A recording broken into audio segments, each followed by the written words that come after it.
Hi friends, இன்றைக்கி வீடியோவில் நம்ம என்ன பார்க்க போகிறோன்னா சமையல் தான் பார்க்க போகிறோம்.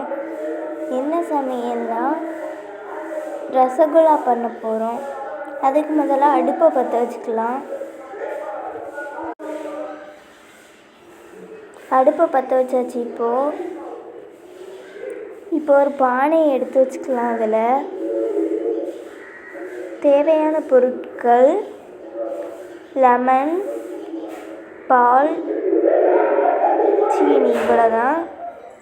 முதல்ல அந்த பாத்திரம் சூடாகணுன்னா பாலை ஊற்றிக்கலாம்.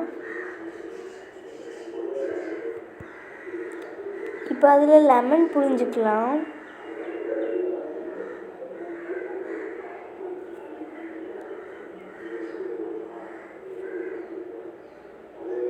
என் லெமன் தெரியாமல் உள்ளே விழுந்துருச்சு. நீங்கள் இந்த மாதிரி விழாமல் பார்த்துக்கோங்க. இப்போ பால் இந்த மாதிரி தெரிஞ்சு வந்ததும் நம்ம இப்படி ஒரு துணி எடுத்து கட்டி வச்சுக்கலாம். இப்போ அதை நல்லா பிசைங்க. ஒரு 10 நிமிஷம் இப்படி பிசைஞ்சு அடுப்பில் ஒரு பாத்திரம் வச்சு இப்போ ஜீனி பாகு காய்க்க போகிறோம். அதுக்கு முதல்ல தண்ணியை ஊற்றுங்க. அதில் இப்போ சீனி போடுங்க.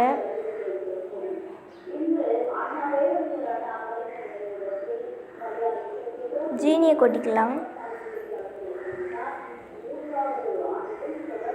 அடுத்து ஜீனி நல்லா கரையணும். ஜீனி கரையிற வரை கிண்டி விட்டுக்கிட்டே இருங்க. நல்லா கரைஞ்சி கொதித்ததுக்கப்புறம் அதை இறக்கிடலாம். இப்போ இறக்கியாச்சு. இப்போ அந்த ரசகுல்லா மாவை நல்லா உருண்டை பிடிச்சி வச்சுருக்கோம். இப்போ இதை எடுத்து அந்த ஜீனி பாகுக்குள்ளே போட. இப்போ இந்த ரசகுல்லா மாவை எடுத்து ஜீனி பாகுக்குள்ளே போடலாம்.